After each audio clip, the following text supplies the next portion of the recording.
Wherever you like.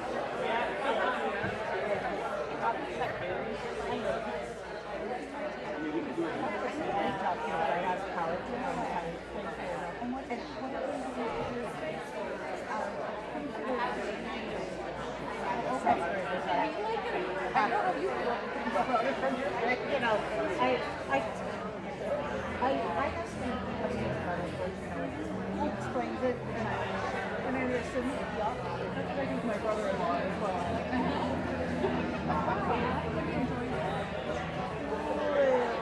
So it's very interesting because I'm out of pocket and AI, so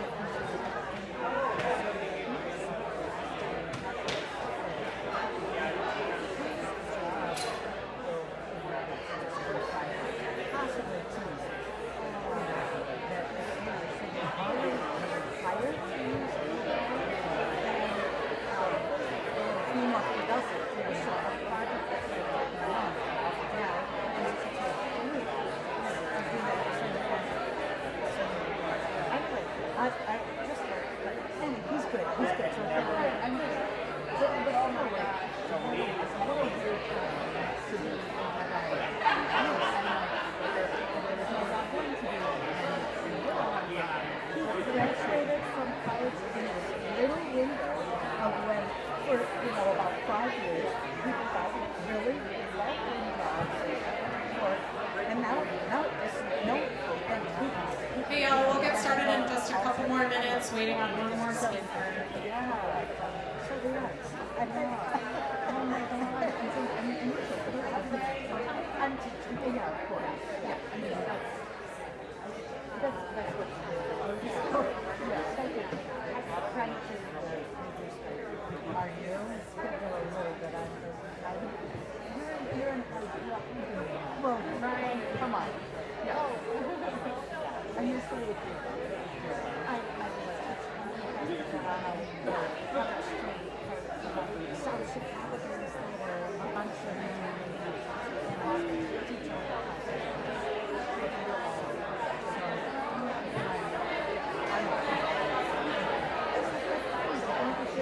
yeah, so then you can test that? Can you put your plan here?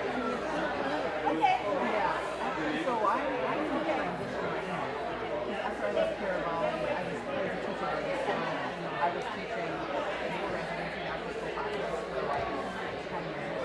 And then I got to the point where I hit last year where I was like, I can't make any more money than making teaching so I'm going to come up. And at this point I have and they're like, so I was like, okay, time to get something new and keep going. So that's why I'm on this. But now it's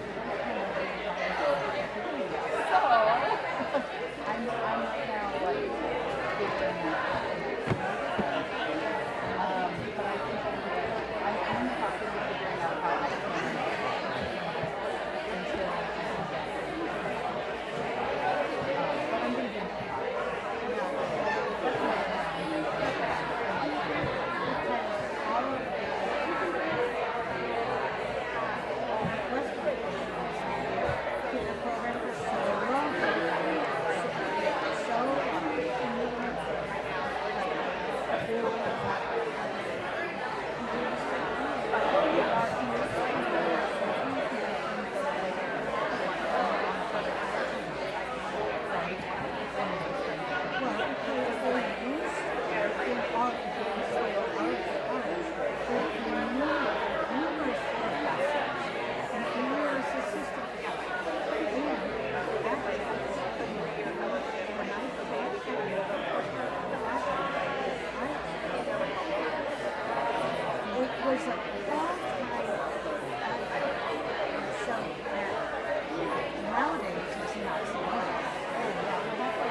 one thing.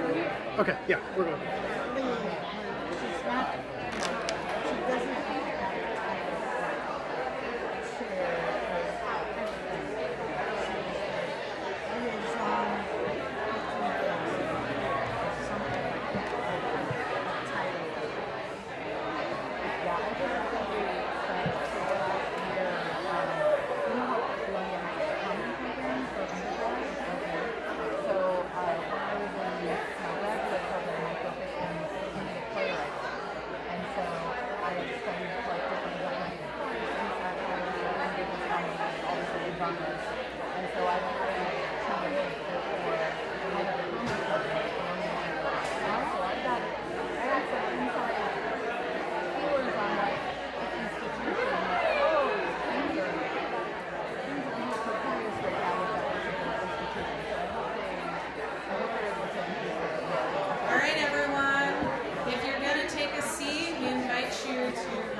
Welcome.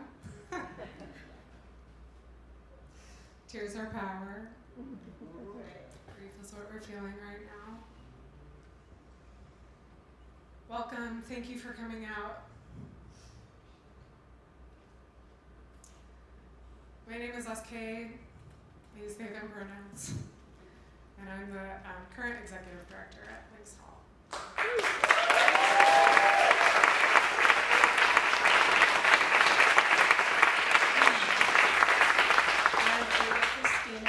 And I'm the artist programs manager and associate curator.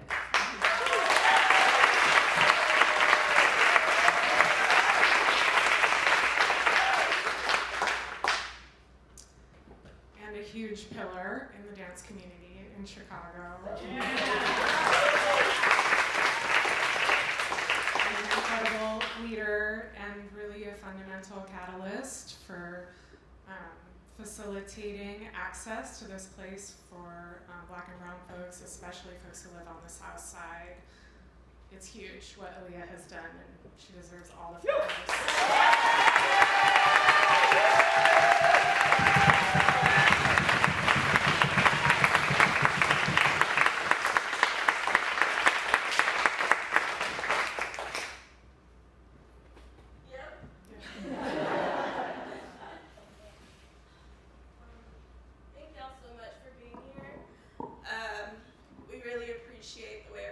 Showing up for us in the last 7 months or so since we dropped the Lifeline for Leaks campaign. So much is at stake in this world right now, including and especially for artists.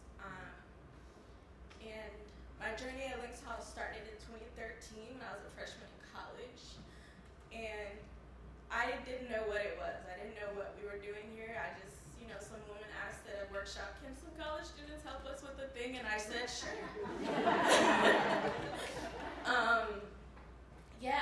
I was a commissioned artist in 2018, and it just kept going, you know what I'm saying? And I wasn't even supposed to be here this long, somebody asked. They were like, hey, the whole staff just turned over, can you help us for a few months? And I said, sure, for a few months, that's fine. And then 6 years happened, so, Links Hall has been my home, my artistic home. I live on the South Side, but this place just kept pulling me back. I kept trying to find some type of something that felt like Links Hall down there, and it really doesn't exist, and that fucking sucks because we deserve it down there just as much as everyone else.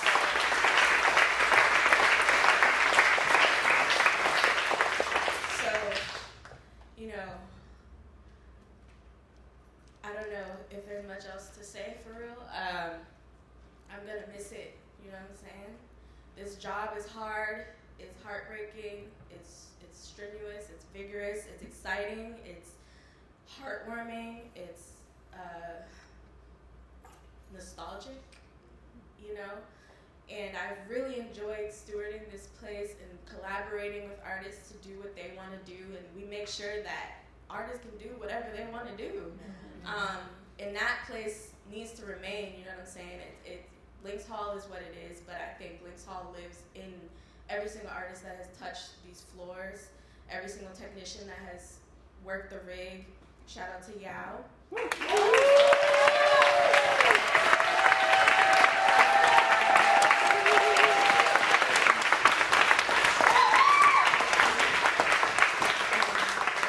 And every single person that has held an administrative role since 1978. Like,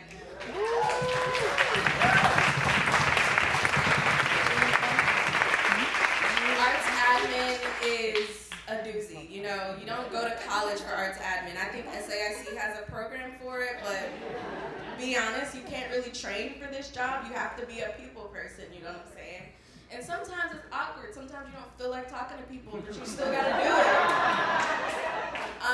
And I just appreciate everybody who's emailed me, everybody who's received an email from me, everybody who is like coming to the office to say hi or just texting me like, yo, I haven't heard from you in a few days. What the fuck's going on? Sorry, there are children here. Yeah. But I just want to say thank you. Lynx Hall will be, always, it will be. And I'm just going to pass it over to our founders, Carl Barbro. No, I shouldn't do that? Yep, hop in, SK. Ready to be hot? Okay, Aaliyah, everyone.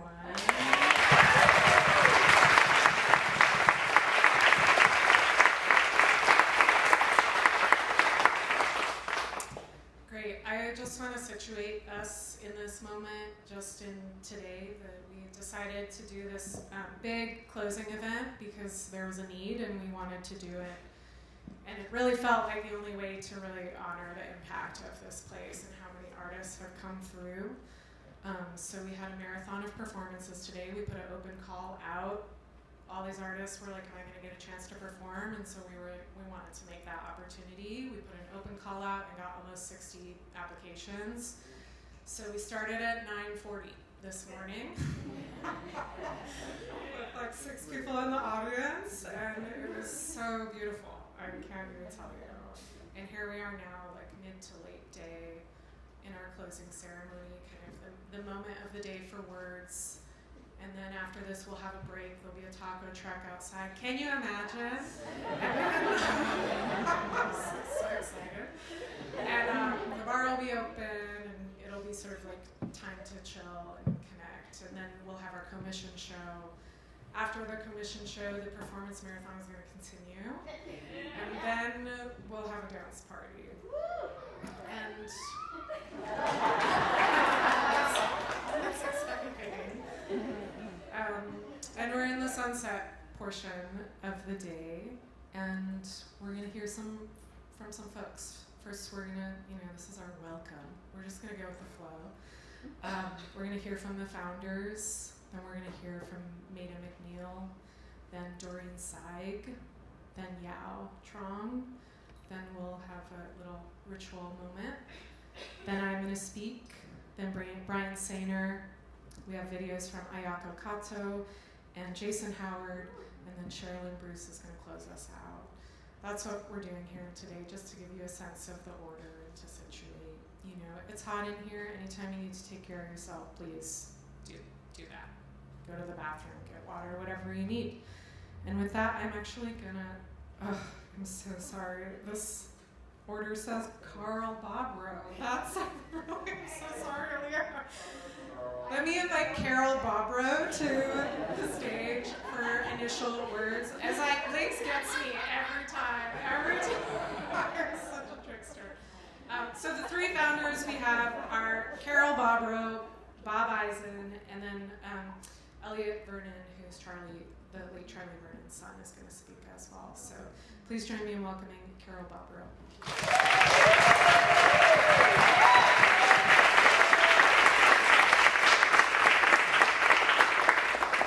Well, I also am very verklempt, and it'll be chilly. I want to say thank you to each of you for being here, for giving the support to Lynx and to dance, for all the performers, the technicians, activists, organizers, writers who've supported dance and carried us this far. And I know it has not been easy, and SK and Aaliyah have been so inclusive of so many. I'm grateful. I was a co-founder, but actually more than that, I feel I was on the receiving end of that love and support that Lynx has given people. And I don't really know who I would have been or what I would have done without that. In the grassroots years when we were starting, I feel like that was unique, what Lynx was able to offer people. But we grew out of, Bob and Charlie and I, a really fertile, encouraging environment. And I would like to say the names of many of the people who helped us get here, who may or may not have been a part of Lynx or performed at Lynx, but first and foremost, I know we wouldn't be here today. I'm not sure where you are, but without Bob Eisen.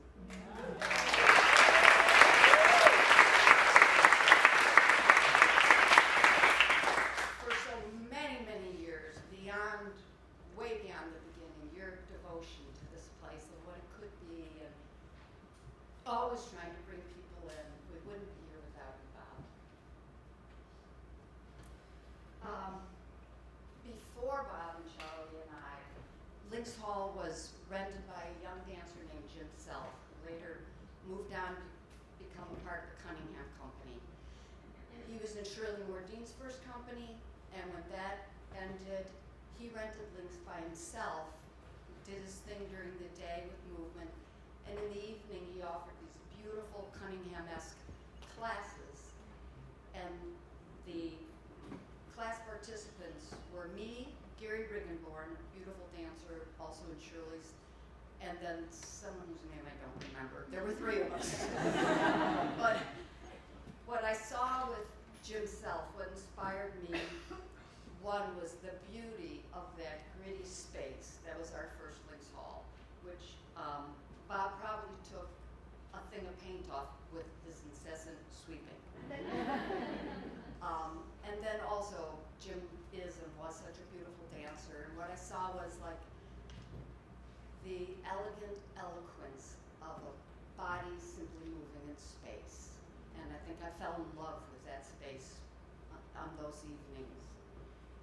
And then I know she'll get a lot of recognition this year, but I want to say the name of the giant of our community, Shirley Mordine. She was an absolutely brilliant woman and artist, and I think there are few choreographers anywhere in the country who had her intellectual depth, her curiosity, and her passion. And Shirley has a thumbprint on the soul of so many dancers who came out of Chicago, me being one of them. And then another pillar of mother of dance in Chicago is Nina Scheinflug. Nana loved and taught and encouraged generations, plural, of dancers in Chicago. And anyone who knew her felt that, and she helped you get where you got. And then I would like to thank the contact improvisation community. They started in our early years, they're still going. The musician Michael Zerang.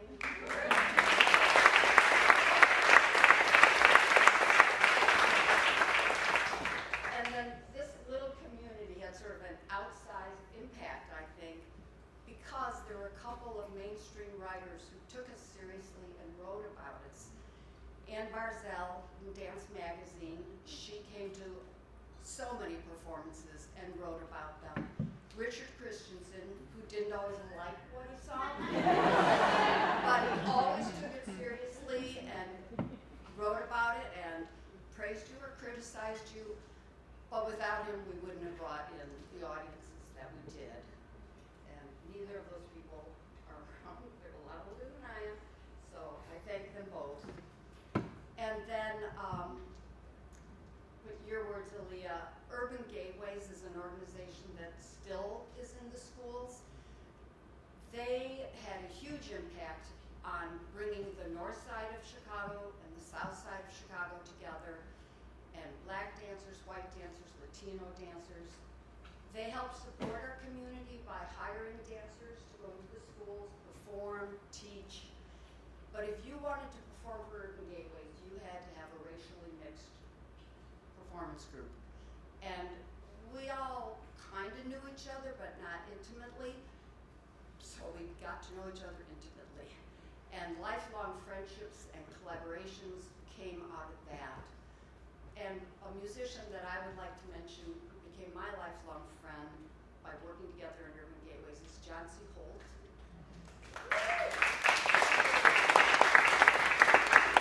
John C. still has a thriving musical career.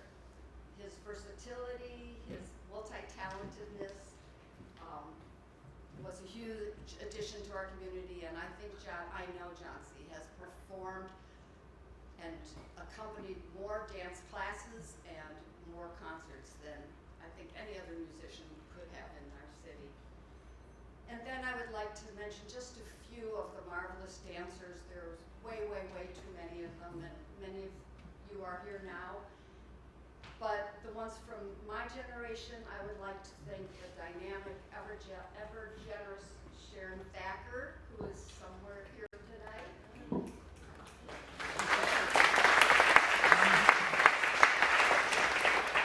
Lori Go is now, I think, in South Carolina, but she came out of Shirley's company. She performed solos for me. Lori danced like a bird flies. And when she stopped dancing with Shirley, she went to South Shore Country Club, and she danced there and taught there for many years, and she is still dancing and teaching. Jennifer Sohn, who's just so risk-taking, such a daring dancer. I think she is in Singapore, Thailand. And then a young dancer who didn't get to contribute for very long because of the AIDS epidemic.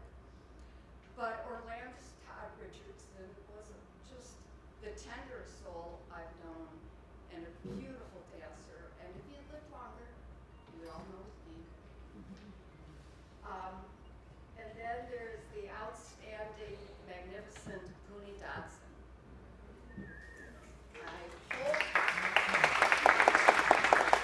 hope you know who he is, and if you have, whatever you've heard, he was a lot more than that. Cooney was as strong and clear as a quartz crystal. His stellar dancing, aided by the fact that he was close to 7 feet tall, but his stellar dancing and the imagery that he created and put on our stages was jaw-dropping, stunning, and absolutely unforgettable, and Cooney should never be forgotten. Lastly, I'd like to thank the staff of Links Hall, present and past. SK, your openness, like what you and Aaliyah have done. And I mean, she didn't even know when I was going to arrive. She's like, well, we'll work with it, you know. But you know, it's just remarkable what you have all accomplished. And Stephanie, Roel, Yao, Mario, and Dana, thank you all for nurturing this special place and creating a home for the dance community. Thank you for keeping alive the human expression of what it is to be alive in a body, in space, in motion. Thank you.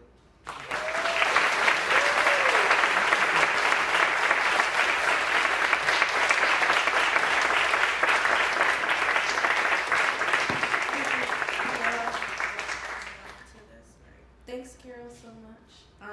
Now we're going to hear from Elliot Vernon, who is Charlie Vernon's son. Charlie Vernon was a co-founder of Lynx once upon a time.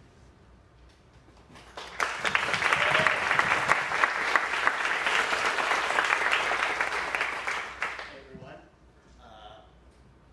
Just want to thank you guys. You ruined my opening joke. Come up here and say I'm Charlie Vernon, and obviously I'm a great-looking 71. Yes, I am Charlie Vernon's middle son, and he passed in late December 2019. And so SK thoughtfully invited me to speak on behalf of him and my family today. So, children are kind of self-centered. Hear me out. Sorry, you're.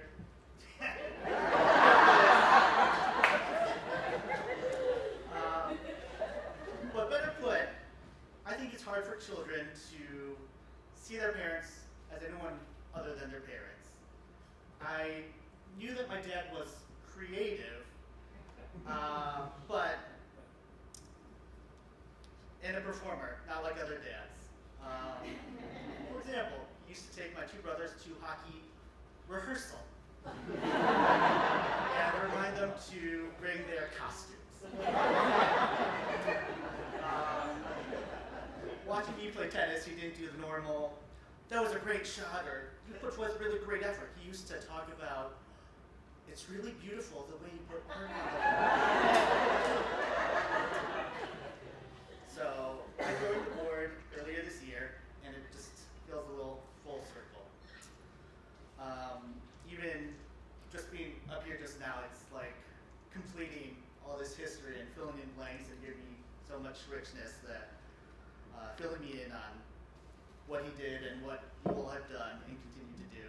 And it's been a real rediscovery of my father for me. That's been really touching. And my example is last month I attended Freedom Drum and Freedom 2. And so cool. And the curator, I don't know if Crystal's here, but she at the end was giving a speech and just threw in a little, I don't know if anyone remembers Charlie Vernon in true cinematic, dramatic fashion. I raised my hands like, I'm his son!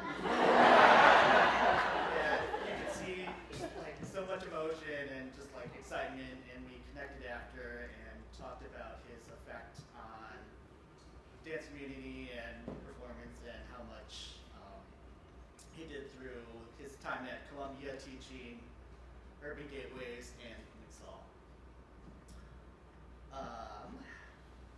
So yes, it's reconnected me with my father's uncanny ability to find and foster beauty, and made me appreciate the ripple effect that it can have.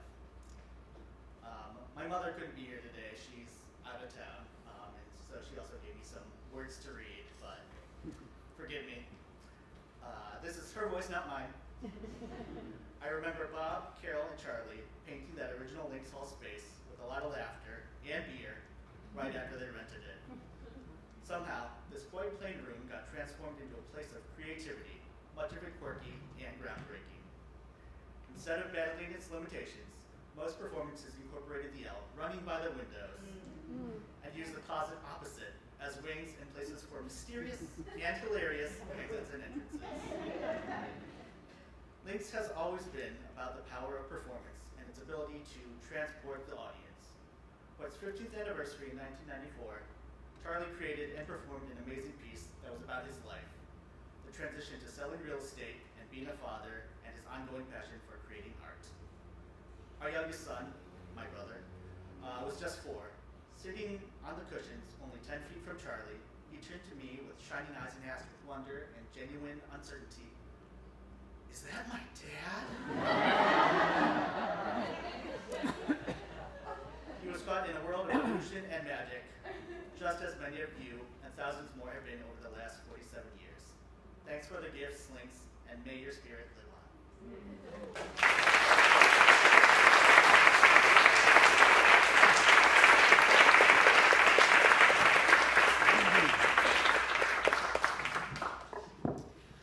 All right, I'd like to invite Bob Eisen, the third of the triad, the trifecta, to come and speak. What was that?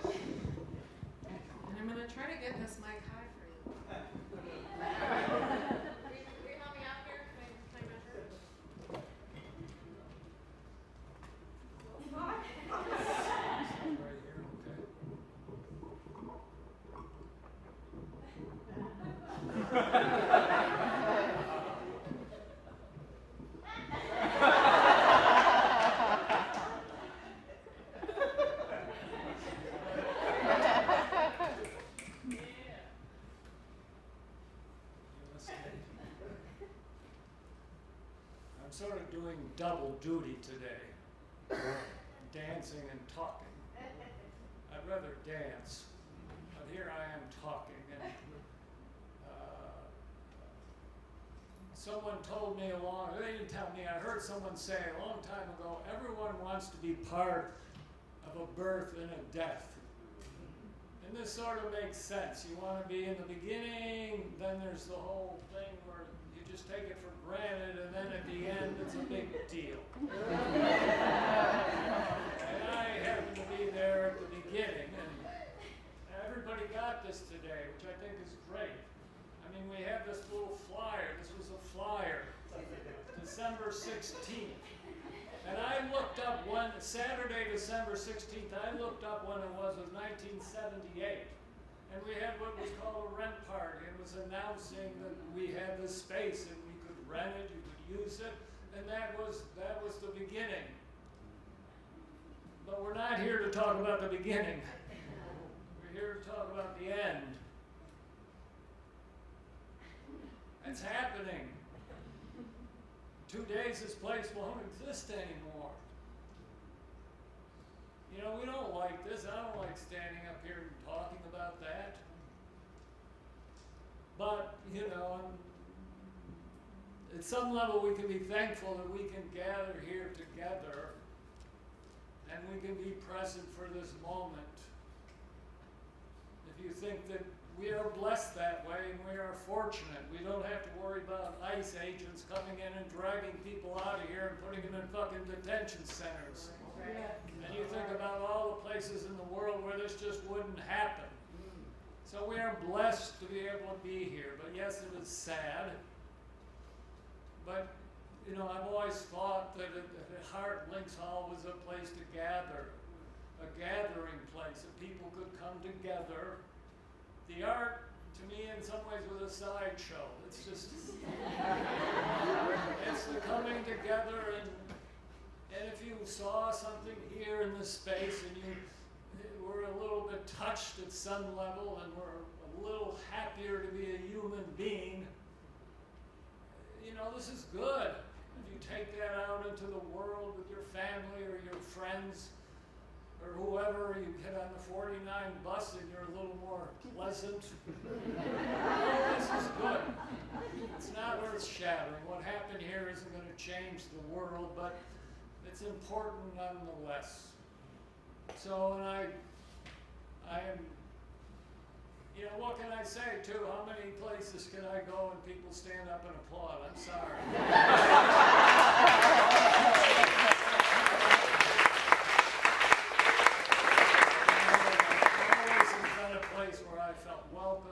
Respected, and for someone like me, it means a lot. So, you know, and I would like to give thanks to SK and Aaliyah. I thought they organized a really beautiful day. So.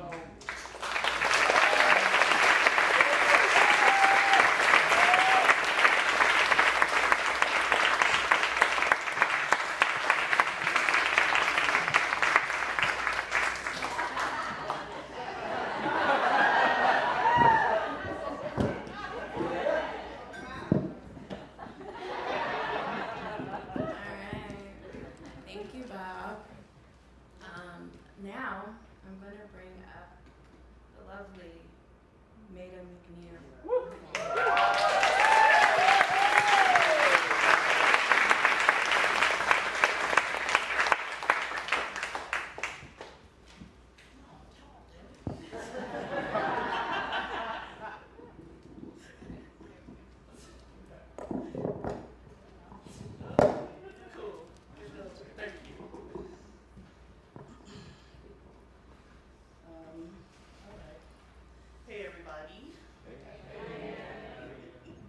Good to be in community. This is family. It's a hard moment, but beautiful nonetheless to acknowledge and to have this ritual. So thank you both. I'm going to read because that's how I can gather my thoughts any other way. So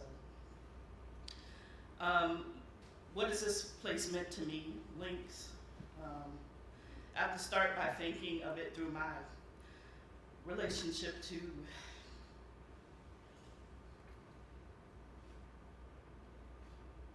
this place and its people. In the early 2000s, I brought my MFA thesis from Ohio State University before I moved back to Chicago here at the old Links. I did the To Art and Profit Festival with one of my bestest friends, Ava Johnson. Honey Pot Performance developed the first of several of our works about house music, house heads. We developed a speculative fiction performance tale for young black women called Masking Her. Roel gave us the gift of a year of development space for Project Ways of Knowing, where we just got to, we didn't know what the work was gonna be, and we had the gift of time to just come in here and be together and figure it out. I got to be part of Thaw a number of years. I discovered a new level of my own solo practice as a commissions fellow with Fifth City Revisited. And I've had the immense pleasure to be a commissions mentor the past couple of years.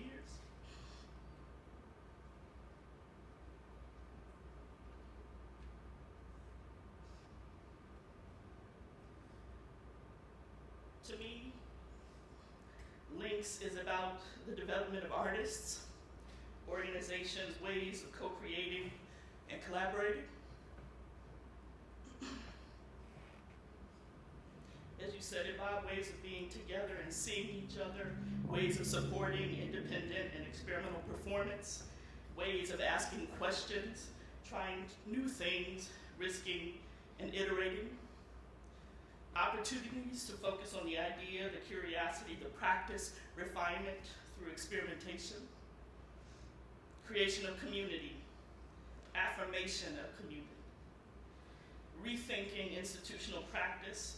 I love that we got to see Links be brave in its history, asking hard questions about its own practices of equity and inclusion. Who's heard, who's seen, who's missing. And how could the organization address these gaps, diversify, bring more voices in, address its own biases, and grow? And Links did that. And grew and changed from it, and felt the challenge of making important decisions.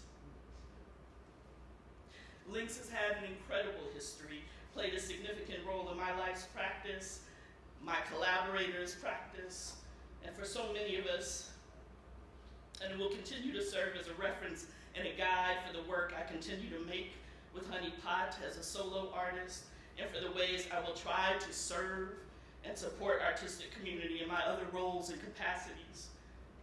And I hope it will do that for all of us. What's next is the charge for all of us to continue to find ways to support live performance, experimental performance, new performance forms, to show up, to keep creating, and to support each other, co-create together. Even if it's in different parts of the city, it should be in different parts of the city. And this, I pray and hope, will happen. It is a charge to make and build and see performance because we need it. We need the space with each other, we need to witness, and we need to smell sweat and be in proximity and experience. It's good for us as humans. It makes us better to make it and to see it and to think about it.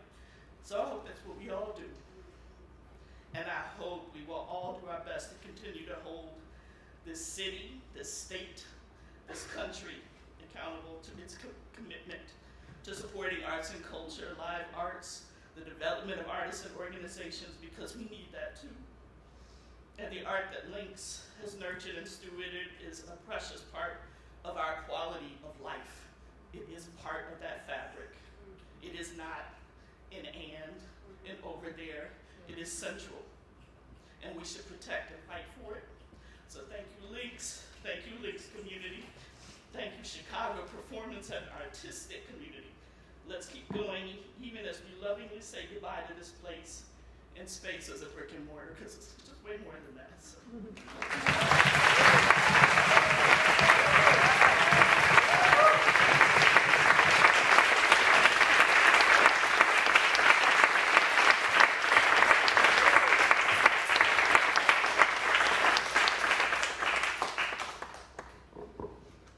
All right, y'all. Just gonna take a breath on that one. All right. Next, I'd love to invite up the person who was president of the board when I stepped in and was a huge support for me and was a huge support for Lynx for many years. Please welcome Doreen Seig.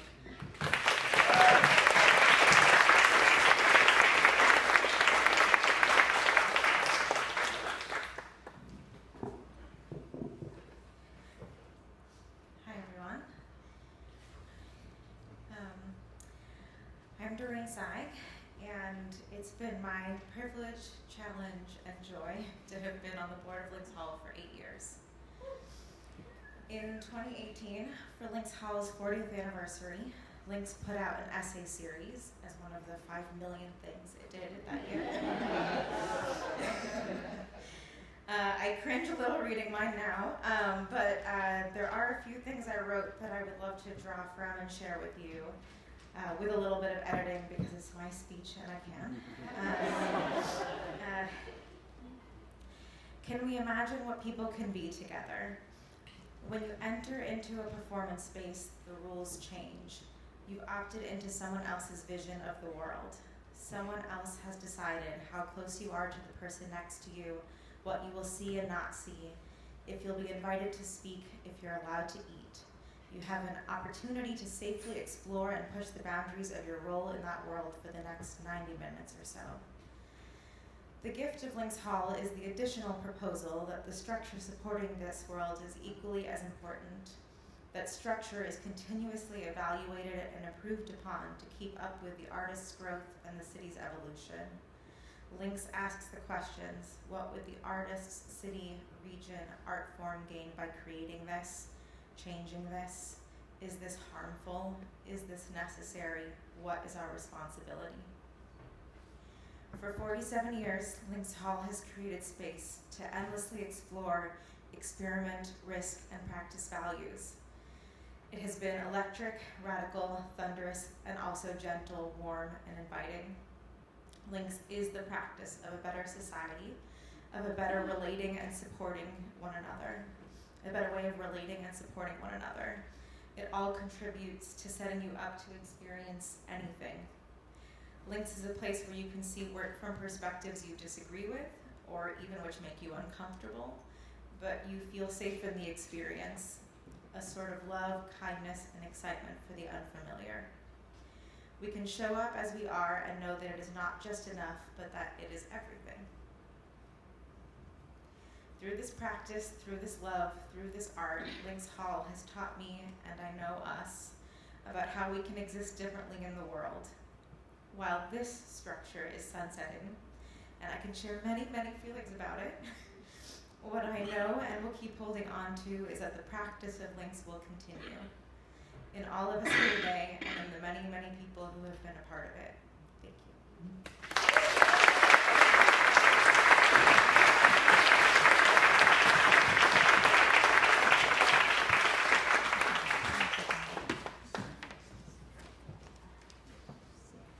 I am going to bring one of my favorite people up here now. Put a big round of applause together for Yal Strong.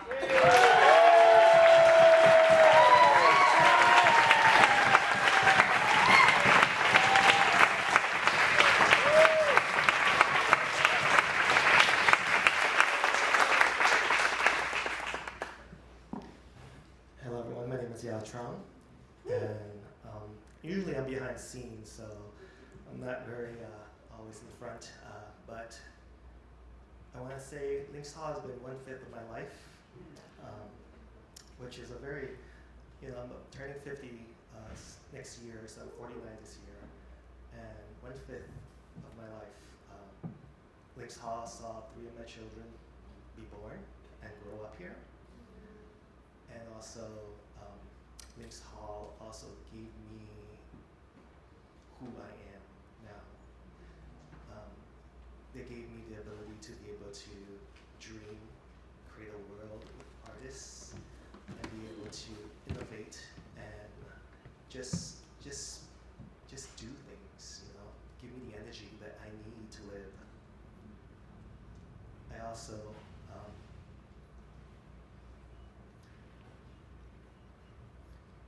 Links Hall was also here for me when my brother died, when my father died, my aunt died, when Eon Ashford was shot in the street in front of me.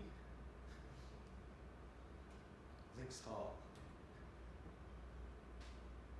has, like, when I look back at my 1/5 of my life here, I didn't realize that my first line design gig actually was at the old Links Hall as well too, and I didn't connect that until later on in life.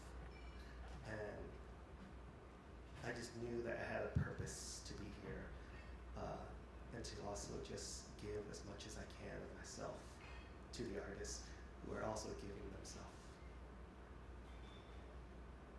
I once was diagnosed with depression, and they put me on medication for a while.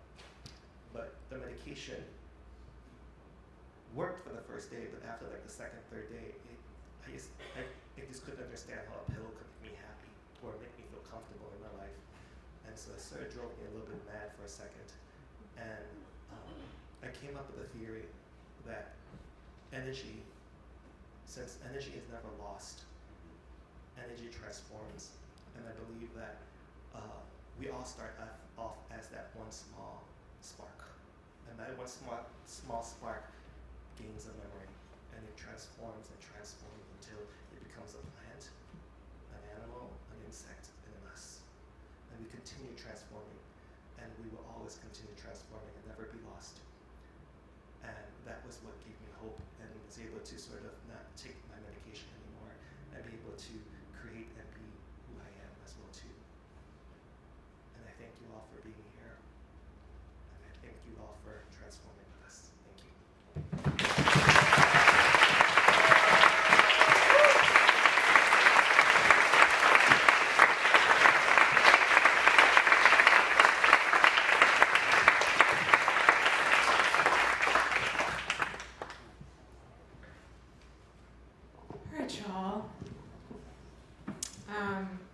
Now is the moment in the agenda for a ritual.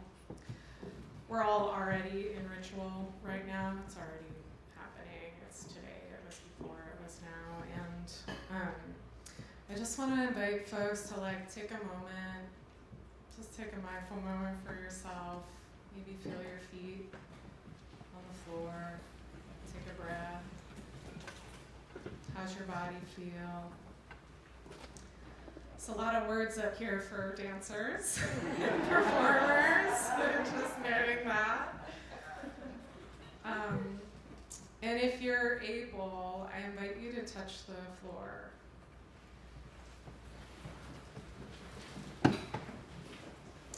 For as long as you want, but just to feel the support of this floor underneath us.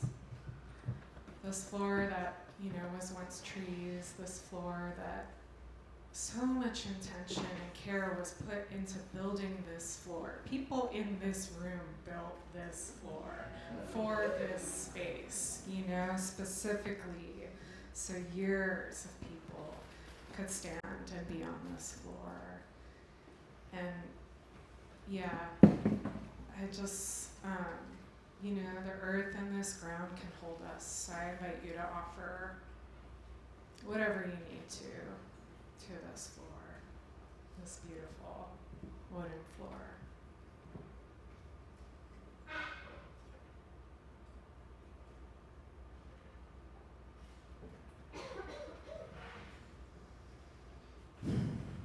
Yeah.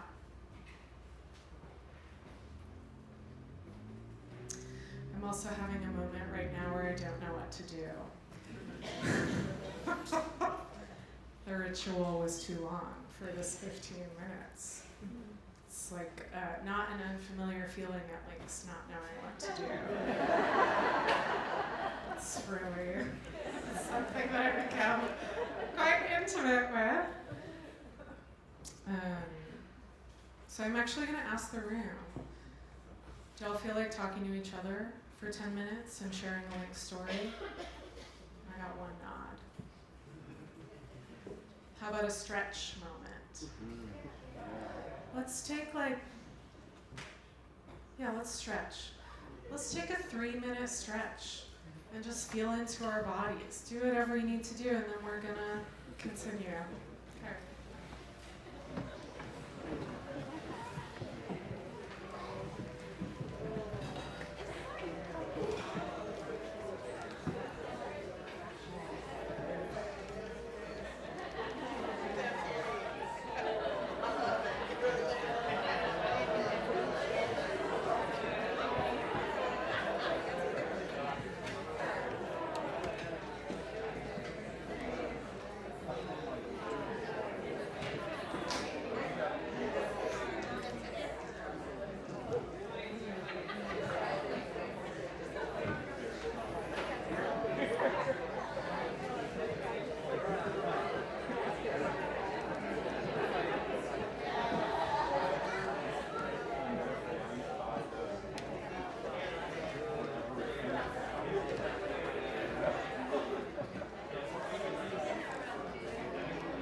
All right, y'all, we're gonna bring it back.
continue. All right.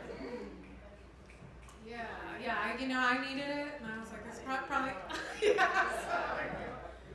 disperse the energy a little bit. Okay, now I'm gonna say some words. So first of all, I just wanna shout out the staff, Mario Lamont, Yao Trong, Aaliyah Dana Popowski, and also Katie Collins, who is here now, and is here for much of my tenure.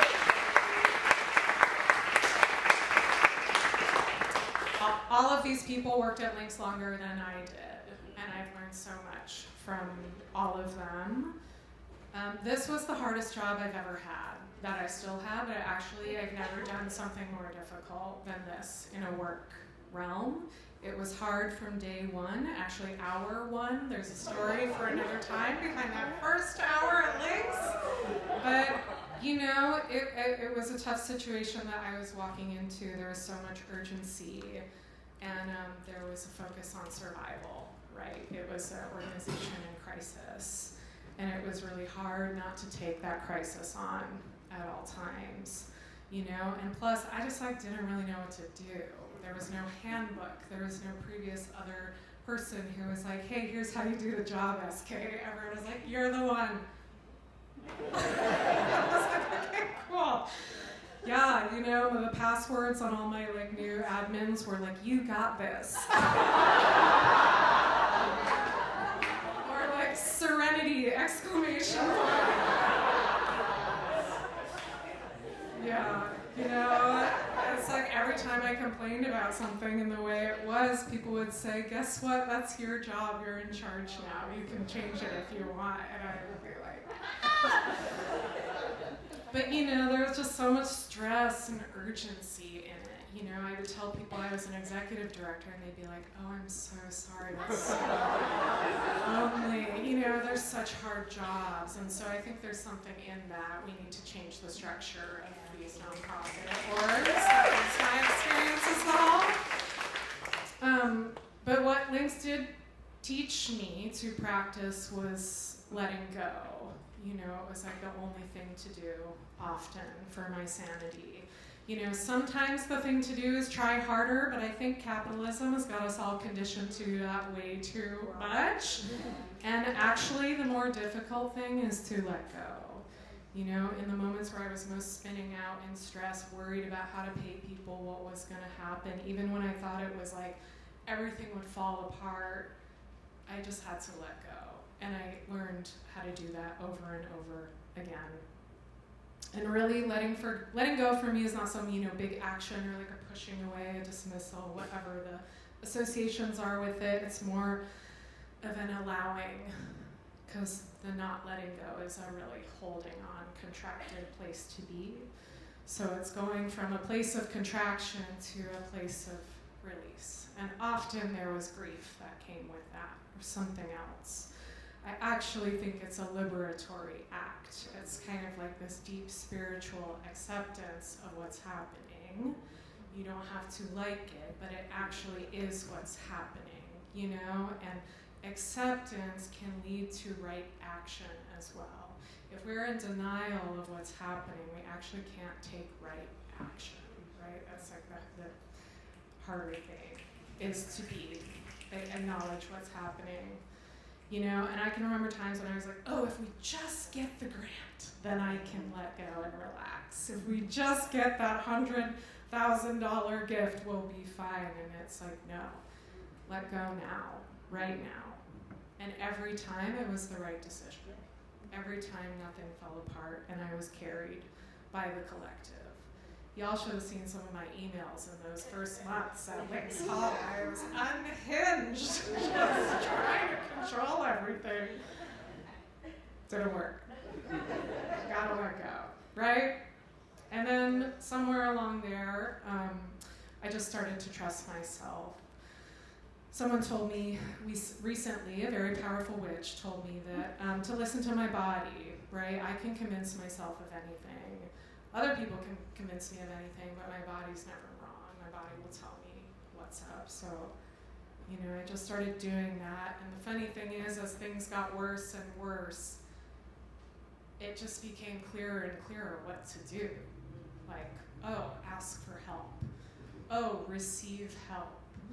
Oh, try to pare down as much as we could. Oh, make sure the art continues. Make sure artists are supportive, you know? It's like we spent all this time in fear of the worst possible thing happening, closing, ending, you know, death, dying. Like, that can never happen. And here we are, you know? We're in this moment. And we're also okay. And we're here together. You know, so a funder recently asked me, like, how did you know it was time to call it? You know, how did you know? So we can share with other people who are considering this. I know there's a lot of people considering this right now. And, you know, it's almost like as if we had that much control. You know, like, I wish. It's like a river, you know, it's like a gradient, it's like a sunset. It's almost like no matter what we could do, maybe it was always already happening.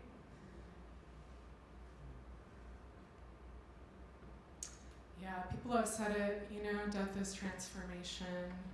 Of course, our bodies decompose and feed the soil with nutrients, fold back into the ecosystem. But also what comes with death is transformation. Anyone who's lost something knows that grief changes you, knows that being intimate with the unknown changes you. You know, and my invitation is to let this change you. There's all this talk about visions for the future right now. They're beautiful. Cultural Land Trust Performance Space for Chicago. Hello. Hello. You know? And also maybe it's already happening. Maybe the seeds are being planted with this day. Maybe they've already been planted. So my invitation for folks today is to just practice letting go. It doesn't necessarily mean the thing leaves right away, right? But at least it means we're here together. That's it.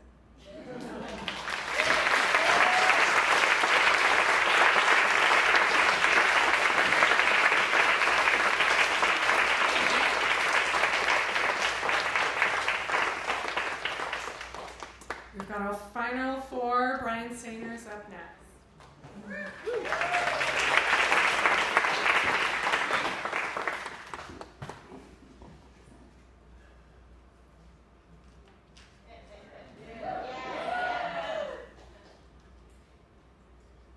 This past September 2024, Lynx assembled a community circle comprised of supporters, audience members, past and present performers, board members, and staff to envision a path to making sustainable theater. Aliyah Christiana, Aisha Nassim, Kat Mahari, Claire Sachs, Dana Popowski, Diana Quinones, Ginger Circa-Pintic, Jenna Pollack, Joanna Fernans, Kiera Collins, Maggie Bridger, Paige Brown, Patrick Zakin, S.K. Karastas, and myself.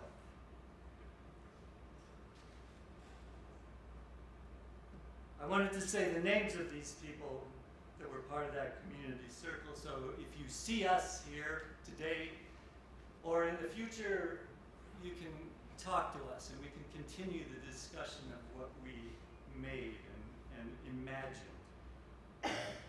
We met 4 times, once a month from October to January.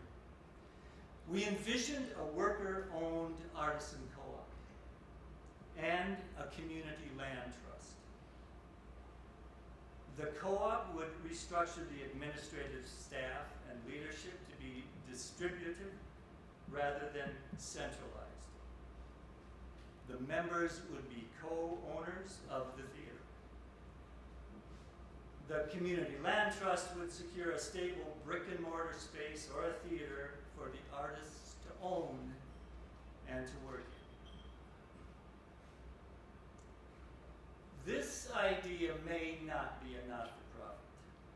imagine building a system to care for ourselves.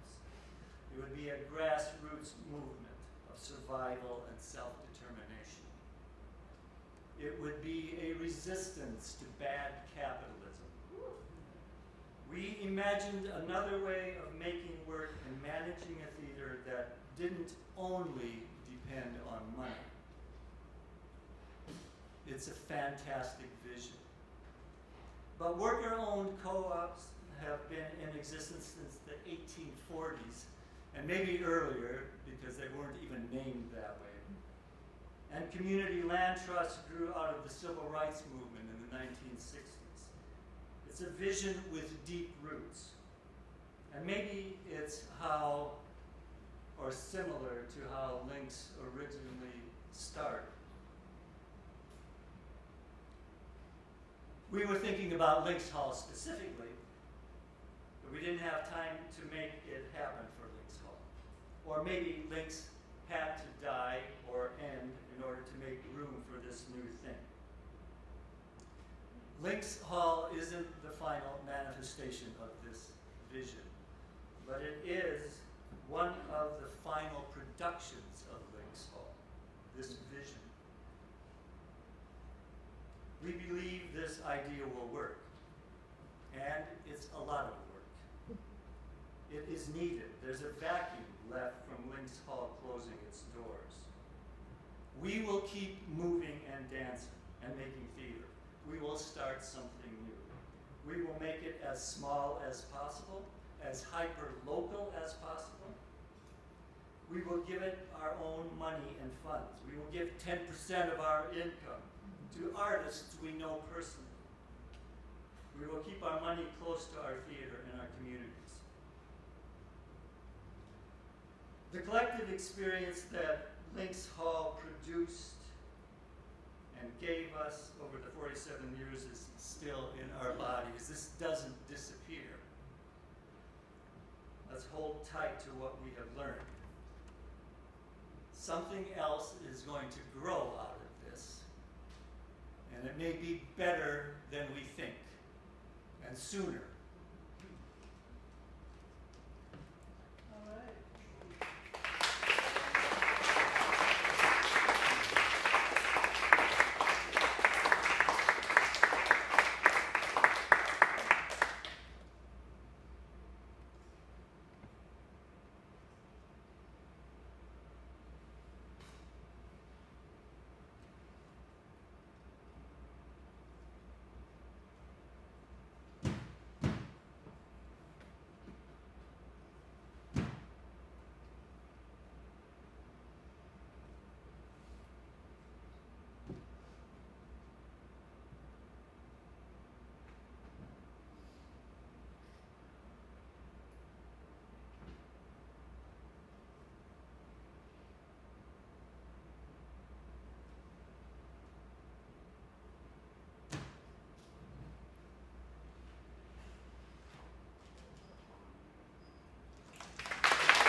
So now we're going to see Ayako Kato speak on the wall back here.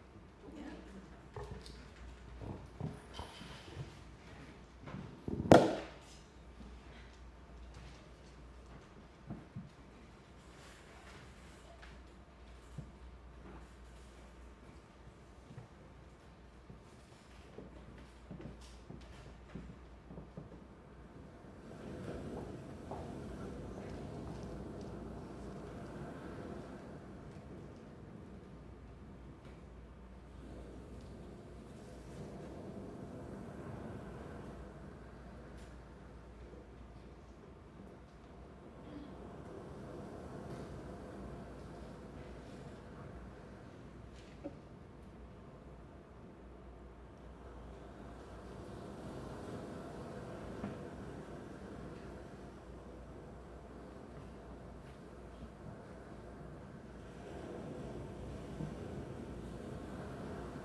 We're just going to restart Q Lab. Yeah.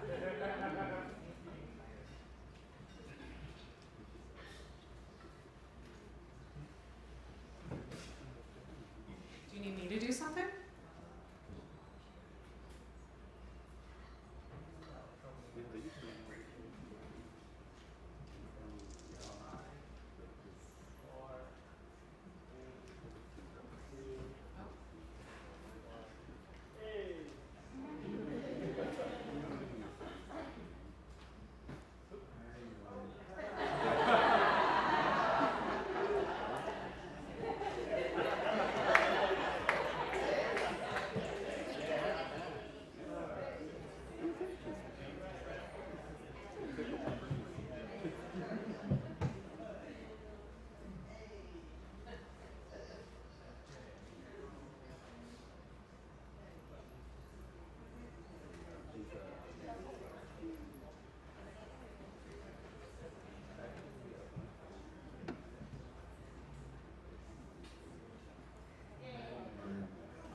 I'm calling from Japan. As some of you may know, I'm in Japan for a fellowship to make a performance for the expo. I'm going to keep it short because it's late here and I'm ready for bed. I'm doing a residency at Dance Box this week. We had a long day today. What can I say about Links Hall? It's been a home for my work ever since I lived in Chicago. I came here in 2001, so almost 20 plus years. I think I've done just about every form and iteration of my work at Links Hall. They gave me my first residency through the Link Up residency program. It was called that. I think I've done just about every program they've had besides the artistic associates. But I have been able to curate stuff there. Some things I remember are meeting Kathleen Holmesdorf when she danced in Lisa Whitemore and Shannon B. Smith work. She did this amazing solo as a moth in this white big cloth inside of a tent. I remember seeing Aaliyah's work and seeing Kiara and all of them in it and just being amazed by them. I'm glad to be working with Kiara now as a mentor. What else do I remember? I remember Bronx Gothic by Oakley, and afterwards asking her for a hug and how warm and inviting it was. What else? I remember when Baraka De Soleil curated Studies in Black, and he had me dance outside in front of the building on Sheffield in the cold and having this white big dress. And I remember these white guys asking me what was I doing, and I told them and I stayed and watched. I have so many memories, but I won't say them all. But I am thankful and full of gratitude that I have had the time and space to experiment and create at Links Hall. One thing I would like to share is that I've been thinking about how to keep that legacy for me and other artists of color alive, and I think many of you all are hearing this first. I'm thinking about creating an artist residency space here in Shinagata, Kobe, as a way to honor Links Hall legacy. More about that soon. But anyway, I also thought about doing a little dance improv, but it's late here and had a long day. I'm not going to see the dance box, and we had a long day today, so I'm pretty tired. So please dance for me. I think that's it, and I will see you all soon. Nothing else.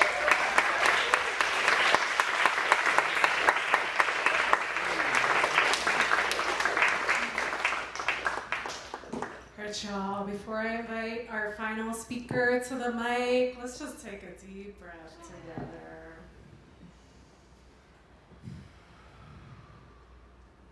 Alright, yeah, this moment is also about to finish. Bringing us home this afternoon with a toast is none other than the Sherilyn Bruce.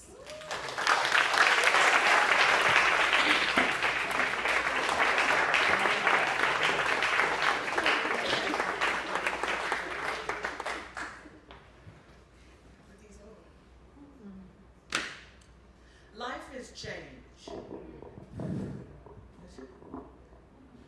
Life is change. This is a toast to a phoenix. I think I should be on the stage so I can see.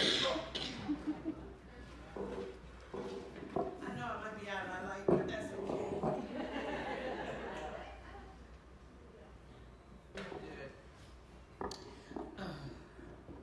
My name is Cheryl Lynn Bruce. I'm a native Chicagoan, a veteran theatrician, a committed arts worker, and I'm closing the set. I'm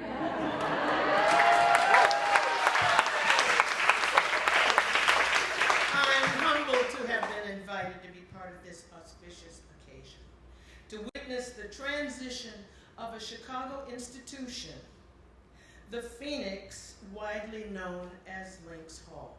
Transition to what, you say? Well, we cannot say. Not at this moment, but this moment is most certainly a full one, 47 years in the making. Part one, welcome. On behalf of the honored guest, Lynx Hall, and its staff, I extend a warm and heartfelt welcome to you all. To the intrepid veterans of this city's cultural landscape, to the young Turks striking out hard in all directions, to the early career newbies just getting in the swim, and to all of you hardcore, staunch, and steadfast supporters of Chicago's premier arts incubator, Lynx Hall, it's wonderful to see you today. Part two, a thought or two. In 1977, three headstrong choreographers, Bob Eisen, Carol Bobrow, and Charlie Vernon, set up shop in a quirky space up a vertiginous flight of stairs on the second floor of a building at 3435 North Sheffield, named after John J. Lynx, the dentist who built the building in 1914. Little Lynx Hall grew fast. First, it provided a modest rehearsal space for those plucky choreographers and dancers during the day. Then it offered space to other bold free agents at night. Then it produced a weekend series of poetry readings, dance, experimental music, and performance art. Lynx Hall was off and running and has been shepherded through the past 40-some years by a mighty, passionate crew. 15 artistic directors, over 90 board members, and unknown but invaluable number of devoted, talented, generous staffers, as well as a legion of supporters, present company included, of all stripes. I joined the Lynx Hall board in 2011 and proudly served three three-year terms, meeting at meetings, sitting at a big table, writing personal notes on solicitations to be mailed, happily attending Lynx Hall's events and donating whatever and whenever I could. The life of a Lynx Hall board member. But what is Lynx Hall exactly? Well, consider this. For over a century, scientists have studied the body's response to various stimuli, especially responses of the heart. Our hearts do much more than maintain and adjust blood flow. Our hearts are actually influenced by what we experience, what we see, what we feel. Scientists have found that our heartbeats somehow synchronize when we are together. Yes, when we interact, when we chat with, when we work with, or simply look at each other, our hearts hook up. They learned that when an environment makes people's bodies synchronize, like when we're all watching a performance at Lynx Hall, for example, or like right now, it can cause people to bond as well. This is science. London neuroscientists' research also determined that watching live theater can produce the same heart activity as a half hour of cardio. So in answer to my question, Lynx Hall was really a heart clinic specializing in group therapy all these years.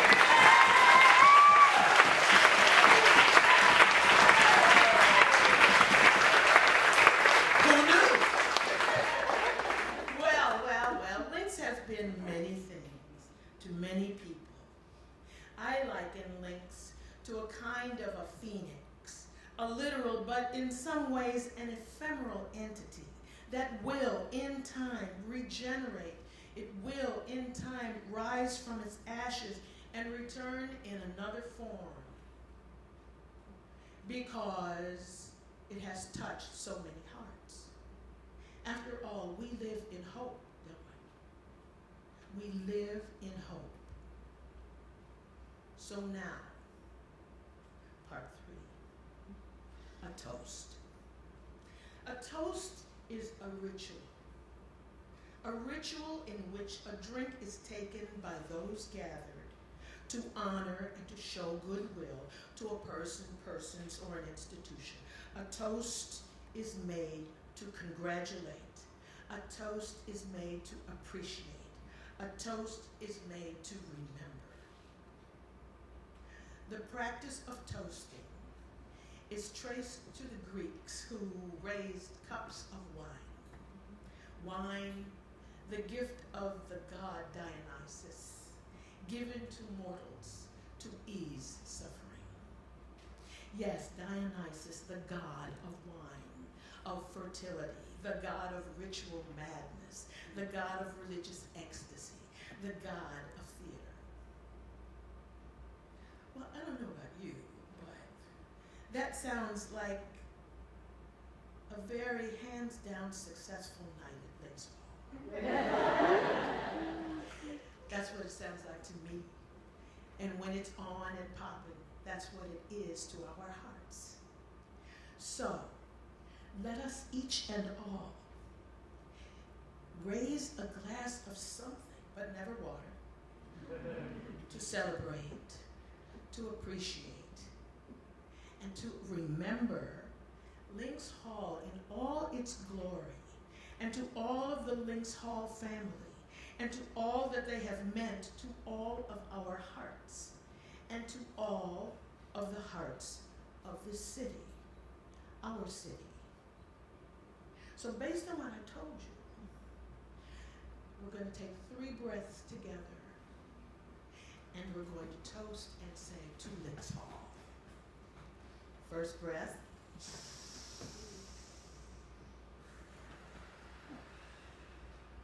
Second breath.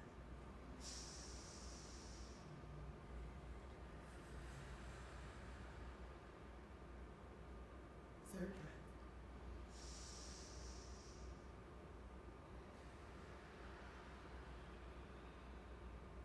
We should be pretty much linked up now. To Lynx Hall!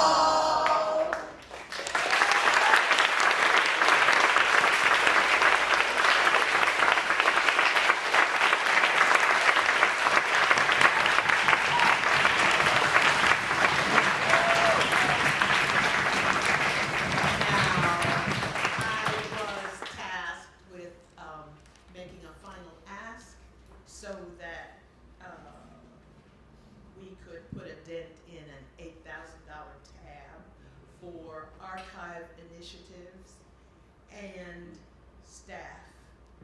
And I want to kick it off with a little something to do that and invite the rest of you to join me.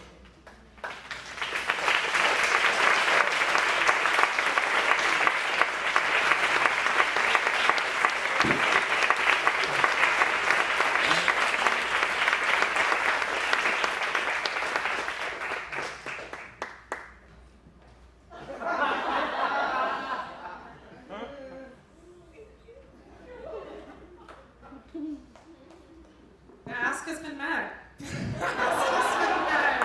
Dollar for dollar.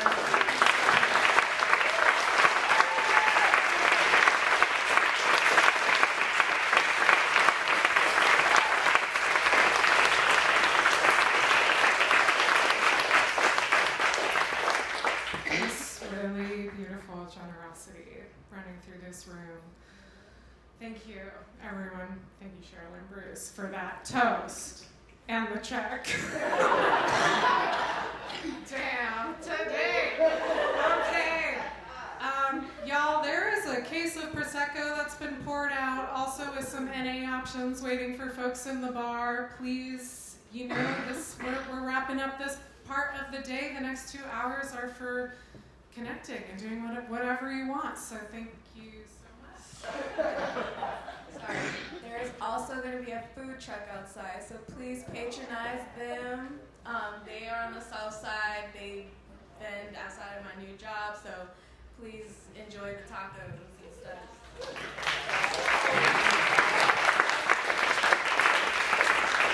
And if you feel compelled to donate and, join Sherilyn, there are QR codes in the lobby. So thank you so much.